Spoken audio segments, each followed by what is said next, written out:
नमस्कार, स्वागत है आपका न्यूज स्पेशल में। मैं हूं आपके साथ राहुल सिन्हा। कुछ घंटों बाद ही चांद पर भारत इतिहास रचने वाला है, जब चंद्रयान 3 चांद की धरती पर कदम रखेगा।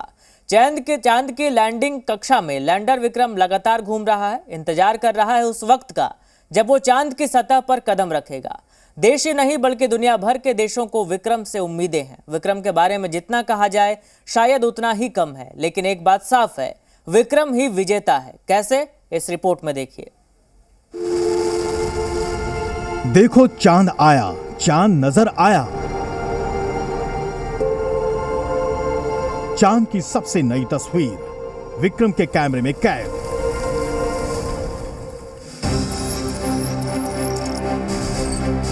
लैंडर विक्रम ने इस नायाब तस्वीर को अपने कैमरे में कैद किया है। खुद इसरो देश को अपने मिशन की जानकारी देते हुए साफ कर रहा है कि अब वो घड़ी दूर नहीं जब विक्रम ये साबित करेगा कि चांद उसकी मुट्ठी में है। इसरो ने ट्वीट कर कहा है कि मिशन तय समय पर है, सिस्टम की नियमित जांच चल रही है, सब काम सुचारू है, मिशन ऑपरेशंस कॉम्प्लेक्स ऊर्जा और उत्साह से भरा हुआ है। लैंडर विक्रम जिस तरह से चांद की थोड़ी थोड़ी देर में तस्वीरें ले रहा है, देशवासियों में उत्साह और ऊर्जा भर रहा है। फिलहाल विक्रमा चांद के बेहद करीब पहुंचकर लैंडिंग पोजीशन डिटेक्शन कैमरे से चंद्रमा की अलग अलग तस्वीरों का एल्बम बना रहा है। So that definitely enthusiasm is increasing by seeing this photo of the images. So definitely that enthusiasm will automatically increase, and we will wait for the 23rd to see the success. आपको अब एक एक कर बताते हैं कि lander Vikram ही वो superstar है जिसके दम पर चांद पर सफल लैंडिंग की जाएगी। भारत स्पेस साइंस में नया इतिहास रचेगा। इस वक्त लैंडर विक्रम रोवर प्रज्ञान को साथ में लेकर चंद्रमा के चारों ओर प्री लैंडिंग कक्षा के चक्कर काट रहा है। एल्गोरिदम को जो है एकदम बग फ्री बनाया गया है, और इसके अलावा जो है जो लैंडर का जो डिज़ाइन है उसमें जो मेजर चीज़ है वो है लेग मैकेनिज्म। उसको मजबूत किया गया है ताकि उतार के समय जो 2 मीटर प्रति सेकंड की गति जो है तय की गई है, ये 3 मीटर प्रति सेकंड की गति भी झेल सकता है। अब आपको बता दें कि विक्रम चांद की सतह को छूने के लिए तपाक से नहीं बल्कि अलग अलग चरणों में आएगा, क्योंकि आखिरी के 15 मिनट इस मिशन के लिए बेहद अहम है, क्योंकि तब इसरो विक्रम को कोई कमांड नहीं दे पाएगा। लैंडिंग के 4 फेज होंगे। इनमें रफ ब्रेकिंग फेज है, जिसके मुताबिक इस फेज में 690 सेकंड तक विक्रम रहेगा। विक्रम इस वक्त सभी सेंसर्स को तैयार रखेगा। ऑल्टीट्यूड फोल्ड फेज में चांद की सतह की तस्वीरें ली जाएंगी और पहले की खींची तस्वीरों से उसकी तुलना की जाएगी। फाइन ब्रेकिंग फेज में 175 सेकंड तक विक्रम रहेगा। यहाँ 0 स्पीड पर विक्रम की गति होगी। विक्रम के सेंसर चालू होंगे और सतह पर उतरने से पहले एक बार फिर ये चांद की तस्वीरें लेगा। और टर्मिनल डिसेंट फेज में 131 सेकंड होंगे। इस दौरान विक्रम चांद की सतह से 150 मीटर ऊपर आकर रुकेगा। Hazard detection camera go no go test करता रहेगा। सब सही रहा तो विक्रम 73 सेकंड्स में चांद पर उतर जाएगा। यानी यही वो पल होगा जब भारत इतिहास रचेगा। इसके बाद विक्रम प्रज्ञान की तस्वीरें लेगा और प्रज्ञान विक्रम की तस्वीरें उतारेगा, मानो जैसे किसी सफलता का जश्न मन रहा हो। आपको बता दें कि विक्रम लैंडर में 3 पेलोड हैं। इसमें रंभा एलपी यानी लैंगम्यूर प्रोब है। इसका काम चंद्रमा पर प्लाज्मा का अध्ययन करना है।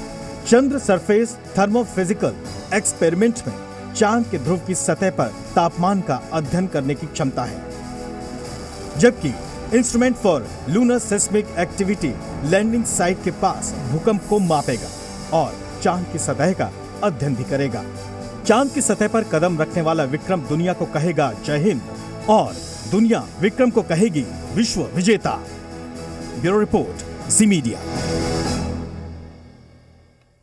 लैंडर विक्रम के साथ भारत ने एक बुद्धिमान और ज्ञान के भंडार को भी चांद पर भेजा है। उसका नाम है प्रज्ञान। प्रज्ञान इसरो की तरह एक चलती फिरती प्रयोगशाला है। यही प्रज्ञान इसरो के मिशन मून का सबसे अहम हिस्सा पूरा करने के लिए अपने ज्ञान और विज्ञान का इस्तेमाल करेगा।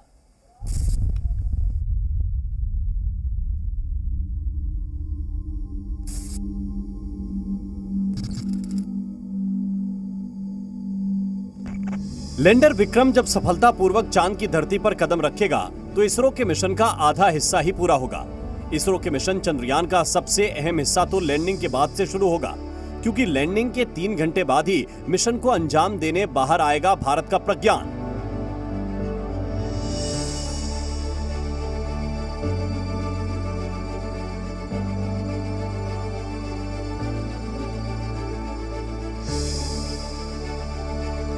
छह छोटे छोटे पहियों वाला रोवर ही चांद पर पहुंचने के बाद चमत्कार करेगा।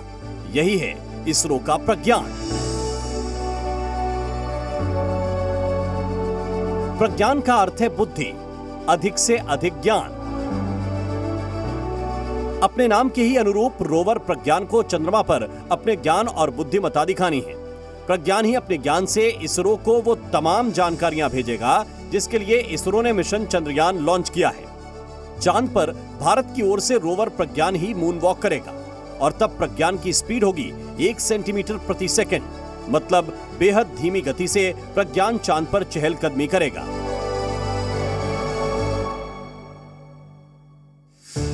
प्रज्ञान में एक सोलर पैनल लगा है जिससे रोवर को सूरज की रोशनी मिलेगी और ये रोवर आगे बढ़ेगा। रोवर प्रज्ञान के आगे वाले हिस्से में नेविगेशन कैमरे लगे हैं, एक लेफ्ट में और दूसरा राइट में। यही दोनों कैमरे प्रज्ञान को आगे की राह दिखाएंगे।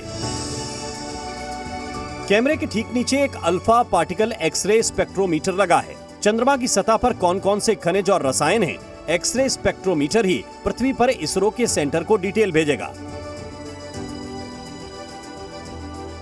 रोवर प्रज्ञान के सोलर पैनल पर 2 एंटीना लगाए गए हैं। ये एंटीना प्रज्ञान को लैंडर विक्रम से संवाद करने में अहम होंगे, क्योंकि प्रज्ञान जो भी जानकारी जुटाएगा उसे सबसे पहले अपने साथी लैंडर विक्रम को भेजेगा, फिर विक्रम उस जानकारी को सैटेलाइट को भेजेगा। चंद्रयान 3 जब लैंड करेगा, यानी ये जो विक्रम लैंडर लैंड कर जाएगा, लैंड करने के बाद इसका रोवर बाहर निकलेगा। करीब 2 से 3 घंटे का वक्त होगा जब ये बाहर निकलेगा, क्योंकि धूल के सेटल हो जाने के बाद ही इसको लैंडिंग के लिए आगे बढ़ाया जाएगा। और उसके बाद इसके अंदर इस तरीके के ये तमाम सेंसर्स लगे होंगे। यानी ये जो सेंसर है जिसे कि रंभा लंगिमुर प्रोब कहा जाता है, ये प्लाज्मा एनवायरनमेंट कैसा है चंद्रमा का उसका पता लगाएगा। इसके अलावा चंद्र सरफेस थर्मोफिजिकल एक्सपेरिमेंट जो चेस्ट है, ये भी एक सेंसर है खास किस्म का, जो कि थर्मल कंडक्टिविटी इसका टेस्ट लगाएगा। इसके अलावा जो instrument for lunar seismic activity ILSA है, ये भी खास किस्म का सेंसर है, क्योंकि चंद्रमा के ऊपर भी क्वेक्स आते हैं, यानी उस पर भी भूकंप आते हैं, और उनकी जांच करने के लिए ये सेंसर इसके ऊपर लगाया गया है। इसके अलावा अल्फा पार्टिकल एक्सरे स्पेक्ट्रोमीटर है। चंद्रमा पर कौन कौन से खनिज हैं, कौन कौन से रसायन है, वहां पर क्या क्या कंपोजिशन है, इसका पता लगाने के लिए ये खास सेंसर इस रोवर के ऊपर लगाया गया है। आसान शब्दों में कहें तो रोवर प्रज्ञान चांद की धरती पर इसरो की चलती फिरती प्रयोगशाला होगी। प्रज्ञान अपनी बुद्धि से चांद का परीक्षण करेगा और जानकारियां जुटाएगा। साथ ही चांद पर भारत की अमिट छाप भी छोड़ेगा। रोवर प्रज्ञान के पहिए पर भारत का राष्ट्रीय चिन्ह और इसरो का लोगो बनाया गया है। जब प्रज्ञान धीरे धीरे आगे बढ़ेगा तो अपने पीछे भारत के निशान छोड़ता जाएगा। इसके जो 6 पहिए हैं उनके ऊपर इसरो का जो चिन्ह है वो अंकित है, और साथ ही भारत का राज चिन्ह, यानी भारत के राज चिन्ह के अंदर जो सिंह हैं वो अंकित होंगे। जब ये आगे बढ़ेगा, ये अपने निशान, अपनी छाप जो है चंद्रमा की सतह के ऊपर छोड़ेगा, और चंद्रमा का दक्षिणी ध्रुव वो लैंडिंग की जगह होगी जहां इसे लैंड किया जाएगा। चांद की सतह काफी उबड़ खाबड़ है, इसलिए प्रज्ञान के पहियों को ऐसे डिजाइन किया गया है जिससे गड्ढे प्रज्ञान की राह में बाधा न बन सकें।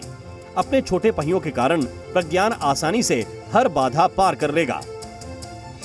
इसरो के मुताबिक रोवर प्रज्ञान लैंडर विक्रम से अधिकतम 500 मीटर दूर तक ही जाएगा, ताकि दोनों के बीच कम्युनिकेशन ना टूटे। अब पूरे देश को उस पल का बेसब्री से इंतजार है जब विक्रम और प्रज्ञान की जोड़ी चांद पर अपना कमाल दिखाएगी। बेंगलुरु से प्रणय उपाध्याय के साथ ब्यूरो रिपोर्ट, जी मीडिया। वेदों से विज्ञान आया है। इसरो प्रमुख एस सोमनाथ अपने हर मिशन के लिए वेदों के ज्ञान को सबसे महत्वपूर्ण मानते हैं। ईश्वर की शक्ति में विश्वास रखने वाले इसरो प्रमुख मानते हैं कि सदियों पुरानी हमारे वेदों ने अंतरिक्ष विज्ञान से जुड़े रहस्यों को बताया था, लेकिन हम इसे ज्यादा साथ लेकर नहीं चल सके, जबकि विदेशी वैज्ञानिकों ने संस्कृत भाषा और वेदों की मदद से महान खोजें की है।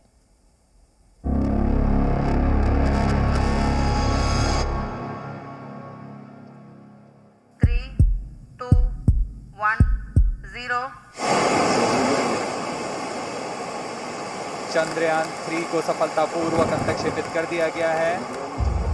चांद पर विक्रम प्रज्ञान।